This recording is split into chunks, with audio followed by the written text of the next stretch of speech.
শুধুবিন্দু আমি মোহাম্মদ শফিউল আজম।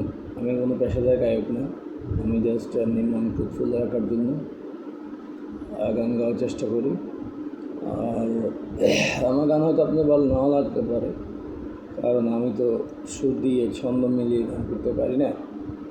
আমার নিজেকে মনকে গিয়ার আপ এবং চিয়ার আপ করার জন্য আমি গানগুলো গেয়ে থাকি, আমার ভালো লাগে। আমি অসুস্থ, আমি গত নভেম্বর থেকে 24 সালের নভেম্বর থেকে এই সেপ্টেম্বর মাস 21 তারিখ পর্যন্ত আমার 9 মাস হবে। 9 মাসের মধ্যে আমি 10 মাস হবে। 10 মাসের মধ্যে আমি আনুমানিক একটা হিসাব করেছি, আমি 90 দিন মতো চাকরি করেছি। বাকি দিনগুলো আমার ছুটি।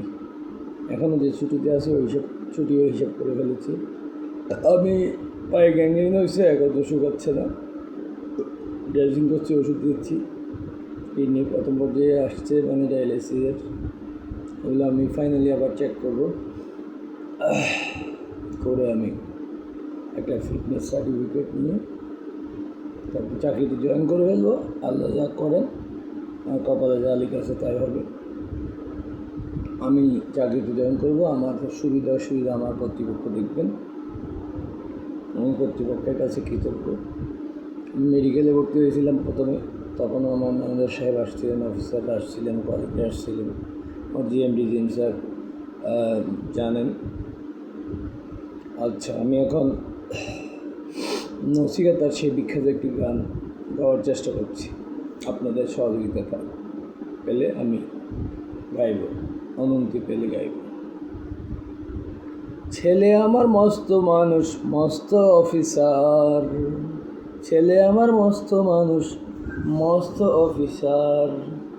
মস্ত ফ্ল্যাটে যাই না দেখা এপার ওপার।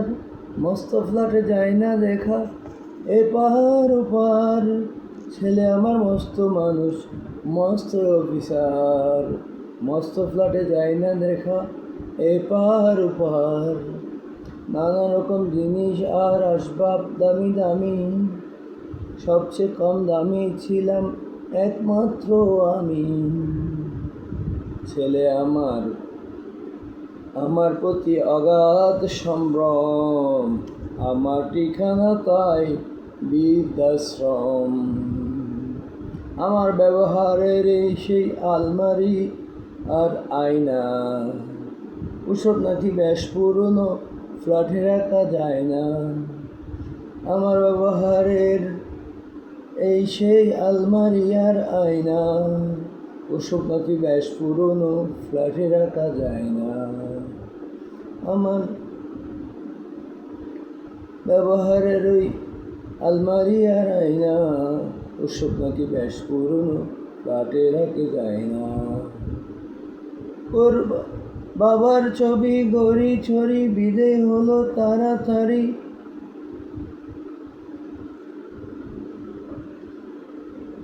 ছেড়ে দিল কাকে খেলো পুষা বুড়ো ময়না।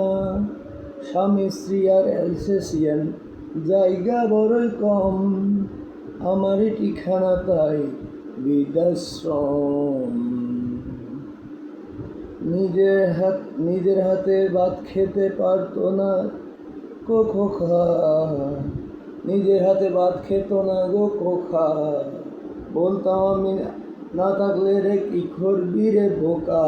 ঠোঁট ফুলিয়ে খাতো খোকা আমার কথা শুনে, ঠোঁট ফুলিয়ে কাঁদতো খোকা আমার কথা শুনে। খোকা উঠে আর কাঁদে না, নেই বুঝি আর মনে। খোকা বোধহয় আর কাঁদে না, নেই বুঝি আর মনে। ছোটবেলায় স্বপ্ন দেখে উঠত খোকা কেঁদে, দুহাত দিয়ে বুকের কাছে রেখে দিতাম বেঁধে। দুহাত আজও খোঁজে ভুলে যায় যে একদম, আমার ঠিকানা এখন বৃদ্ধাশ্রম। খোকার হয়েছে ছেলে 2 বছর হলো, আর তো মাত্র বছর 25 ঠাকুর মুখ ধুলো। আর তো মাত্র বছর 25 ঠাকুর মুখ ধুলো। 100 বছর বাঁচতে চায় এখন আমার স্বাদ, 25 বছর পরে হবে খোকার 59। আশ্রমের এই ঘরটা ছোট, জায়গাও নেই বেশি, খোকা আমি দুজনেতে থাকবো পাশাপাশি। সেই দিনটার স্বপ্ন দেখি ভীষণ রকম, মুখোমুখি আমি খোকা আর বৃদ্ধাশ্রম, মুখোমুখি আমি খোকা আর বৃদ্ধাশ্রম, মুখোমুখি আমি খোকা আর বৃদ্ধাশ্রম। ধন্যবাদ সবাইকে।